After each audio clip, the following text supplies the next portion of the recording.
Telugu capital భక్తి టీవీకి స్వాగతం సుస్వాగతం. నేను శ్రీలక్ష్మి. ఈరోజు మన స్టూడియోలో స్పెషల్ గెస్ట్ ఉన్నారు. విశిష్ట మహిళా పురస్కార గ్రహీత, పిహెచ్డిలో గోల్డ్ మెడలిస్ట్, ఆచార్య శ్రీమతి కుప్ప విజయశ్రీ గారు మనతో ఉన్నారు. విజయశ్రీ గారు నమస్కారం అండి. నమస్కారం అండి. విజయశ్రీ గారు, మీ గురించి మీరు కొన్ని మీ మాటల్లో చెప్పండి. అమ్మా, నేను మొదటి నుంచి అధ్యాపక వృత్తిలోనే ఉన్నాను. కోటి విమెన్స్ కాలేజీలో డిగ్రీ పూర్తి చేశాను. అక్కడ తెలుగు, సాంస్క్రిట్ నావి మెయిన్ సబ్జెక్ట్స్. తెలుగు, సాంస్క్రిట్ అంటే జ్యోతిష పరంగా కూడా విన్నానండి. జ్యోతిషం మళ్ళీ ఇప్పుడు నేను బిఏ చేసిన తర్వాత ఎంఏ చేస్తాం. జ్యోతిషం ఎంఏలో చేశా. జ్యోతిషం ఎంఏలో చేశాను.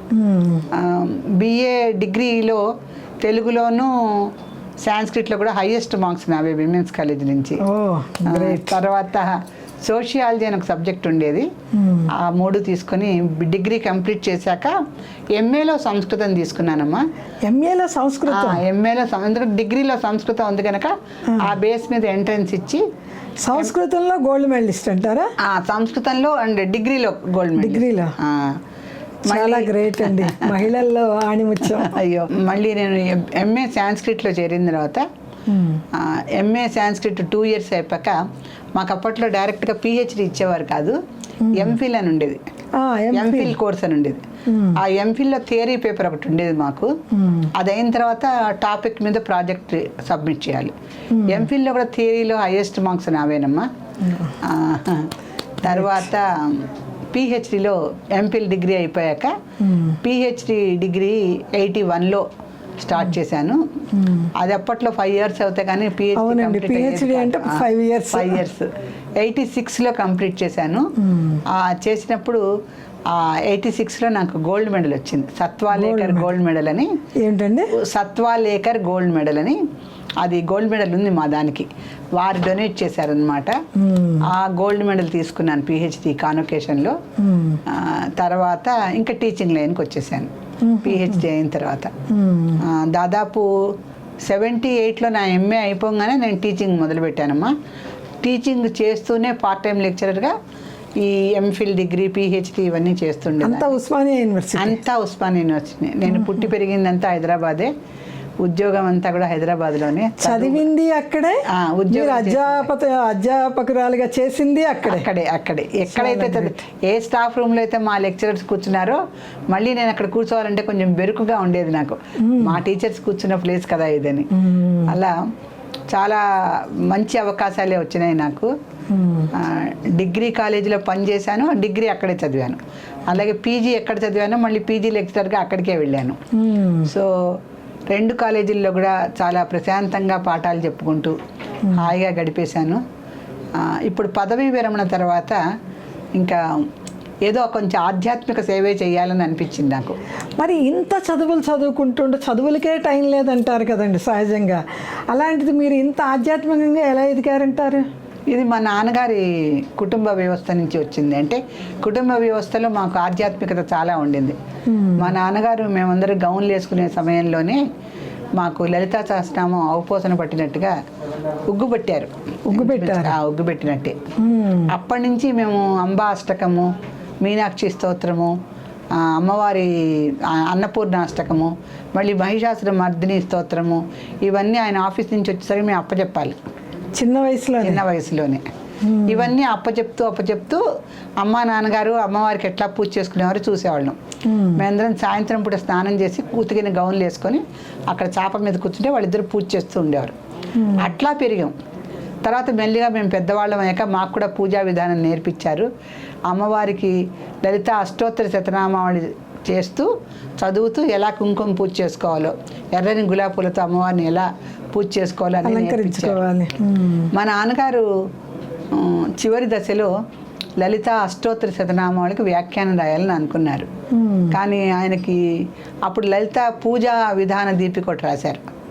అంటే అమ్మవారి పూజలు ఎవరు పడితే వాళ్ళు ఎలా అంటే అలా చేసుకుంటున్నారు, ఒక పద్ధతిలో చేయాలి అని చెప్పేసి ఆ పద్ధతి అంతా రాశారు. అంటే శ్రీ లలితాదేవి పూజా మందిర ప్రవేశం దగ్గర నుంచి ఇంచుమించుగా శయనం వరకు అమ్మవారికి పూజ అంతా చేసి హారతి ఇచ్చి మళ్ళీ ఆవిడ శయనించే వరకు అది పూజా విధానం మొత్తం రాశారు అనమాట. దాంట్లో కూడా అంటే ఉద్యోగస్తులకు లఘు పూజా విధానం రాశారు. మా గృహిణులుగా ఉండి యథావిధిగా పూజ చేసుకునే అవకాశం ఉన్న వాళ్ళకి యథావిధిగా శాస్త్ర ప్రకారం నవావరణ పూజా సహితంగా ఆ గ్రంథం రాశారు. అది రాసిన తర్వాత వారు లలిత అష్టోత్తర శతనామావళికి రాయాలని అనుకున్నారు, కానీ వారికి కుదరలేదు. కుదరకపోవడంతో ఆరోగ్యం సహకరించలే ముఖ్యంగా. సో వారు పరమపదించిన తర్వాత మా అమ్మగారు ఒకరోజు అడిగారు, నువ్వు సంస్కృతం చదువుకున్నావు, అందరు ఆడపిల్లల్లో నువ్వే కదా, నాన్నగారు ఆ పుస్తకం రాయాలనుకున్నాను, నువ్వు ఎందుకు రాయకూడదమ్మా, సంస్కృతం చదివింది నువ్వే కదా అందరు ఆడపిల్లల్లో అంటే, అప్పుడు అమ్మ అడిగిన తర్వాత కూడా వెంటనే కుదరలేదు నాకు ఆ యూనివర్సిటీ ఉద్యోగం ఒత్తిళ్లల్లో. కానీ మొత్తానికి 2014లో నేను ఆ పుస్తకం పూర్తి చేసి పబ్లిష్ చేశాను. ఆ లలితా సహస్ర నామావళికి మొన్న లలితా అష్టోత్తర శతనామావళికి వ్యాఖ్యానం రాశాను ముందు. ఇలాంటివన్నీ మా ప్రేక్షకులకు అందిస్తే చాలా సంతోషం కదండి. తప్పకుండా. ఈనాడు పాత రోజుల్లో కాకుండా ప్రతి మహిళ లలిత సహస్రనామాలు చదువుకోవాలని, అమ్మవారు పూజ చేసుకోవాలని చాలా పరితపిస్తూ ఉంటారు, చాలా అనుకుంటారు. మీలాంటి వాళ్ళు మరి చెప్తేనే కదా మా బోటి వాళ్ళందరికీ తెలిసేది. తప్పకుండానండి. ఎందుకంటే ఒక ఇది ఉంది, ఘటస్థ దీపం ఇవ అని ఉంది ఒక సంస్కృతంలో. ఎవరైనా వాళ్ళకి తెలిసిన విషయాన్ని నలుగురికి చెప్పకుండా ఉంటే ఘటస్థ దీపం ఇవ అంటే కుండలో పెట్టిన దీపం ఎవరికి కనిపిస్తుంది? కనపడుతుంది కదా, గుమ్మంలో పెడితే కనిపిస్తుంది. ఆ గదికి కనిపిస్తుంది, ఈ గదిలో.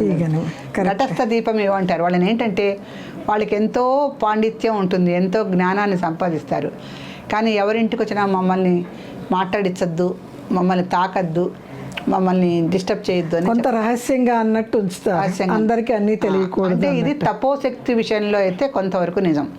కానీ పాండిత్యం అనేది ఇప్పుడు చూడండి, మనకి టీవీలో ఉండే ప్రవచనకర్తలు 4-5 అద్భుతమైన ప్రవచనకర్తలు ఉన్నారు మనకి. వాళ్ళ వల్ల ఎంత యూత్ లో ఎంత మార్పు వచ్చిందో. చివరికి మన ఇళ్లలో పని పాటలు చేసుకునే వాళ్ళు కూడా విని, అమ్మ అలా చెప్పారు కదా చాగంటి వారు, ఇలా చేయాలా అని అడుగుతూ ఉంటారు. అలా ఆ స్థాయికి పండితుల నుంచి పామరుల వరకు అర్థమయ్యే విధానంగా చెప్తున్నారు. అది మన పూర్వజన్మ సుకృతం అనుకోవాలి. పూర్వం లేదు కదండి, అంతే లేవు. ఇప్పుడు వాళ్ళ వల్ల కదండి. ఇదివరకు రోజుల్లో టీవీ అంటే అసలు ఇటువంటి కార్యక్రమాలే లేవు.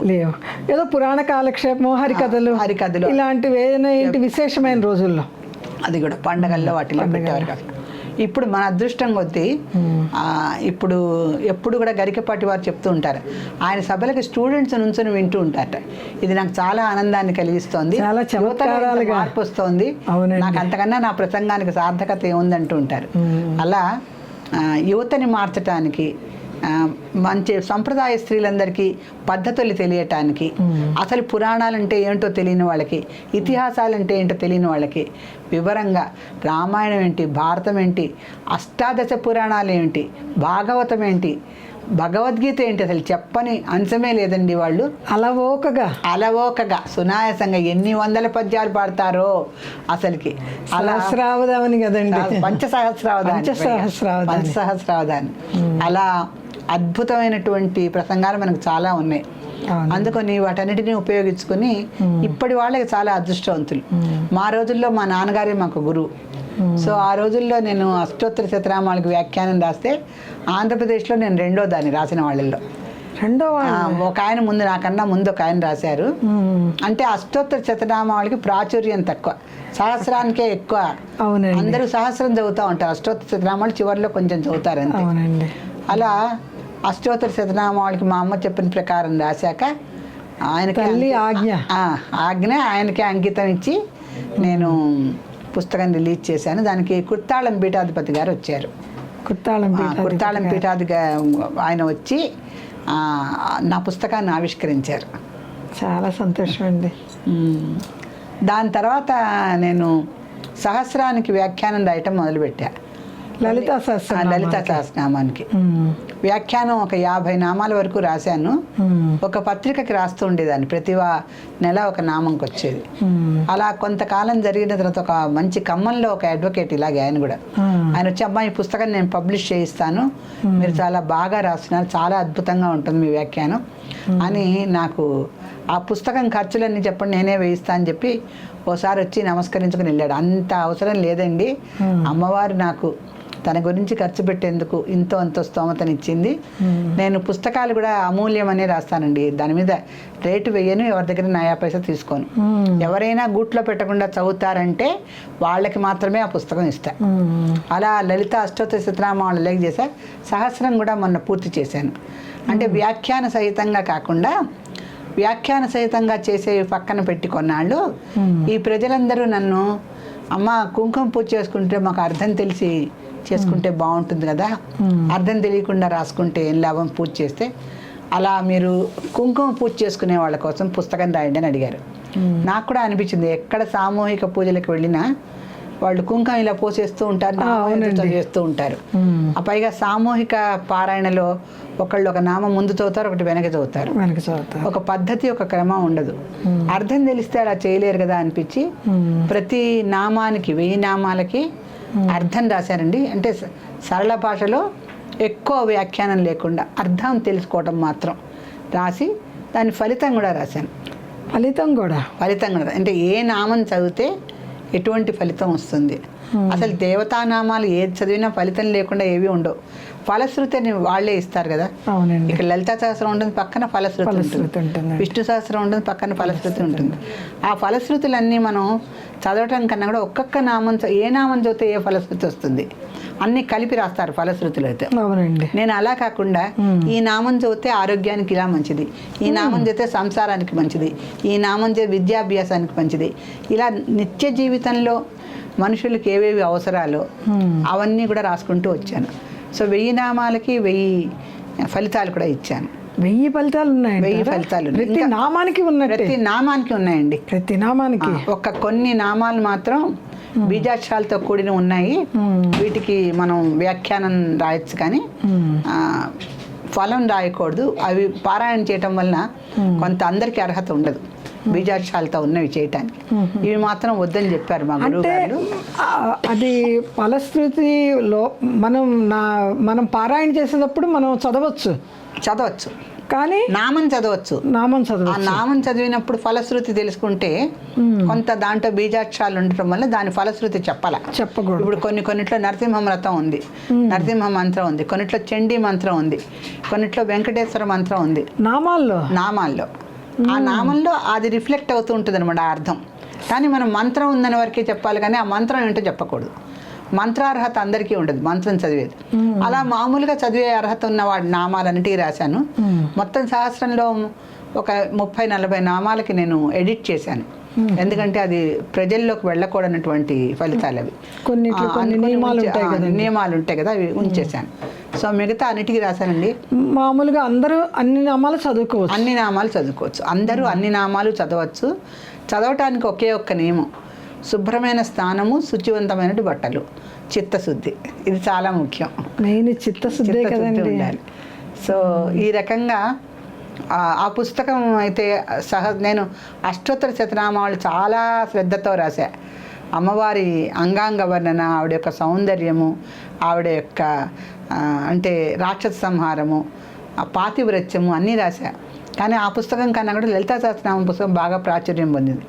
ఇప్పుడు నేను వేయించిన కాపీలన్నీ అయిపోయి మాకు అయ్యో మీరు ఒక పుస్తకం అడిగారు, నేను తేవడం మర్చిపోయా. అయితే ఉన్నదిలేండి నా దగ్గర ఒకటి చూసిస్తాను. అలా ఆ పుస్తకంలో ఫలితాలను చూసి వాళ్ళ సమస్యలు నివారించుకున్న వాళ్ళు చాలామంది ఉన్నారండి. నా దగ్గరికి వచ్చి చెప్తారు, అంతకన్నా నా పుస్తకానికి సార్థకత వేరే లేదు. అంతే కదండి. అంతే. పిలిస్తే అమ్మవారు పలికింది అంటే ఇంకా అంతకన్నా అంతకన్నా భాగ్యం ఇంకేముంటుందండి. ఆ నామాల్లో మహత్యం అంత అద్భుతమైందండి. ఆ నామాల్లోనే అంత అద్భుతం ఉంది. నామ మహత్యం అదంత. అంటే ఆ నామంలో ఉండే అక్షరాలు అంత మహత్యమైనవి అన్నమాట.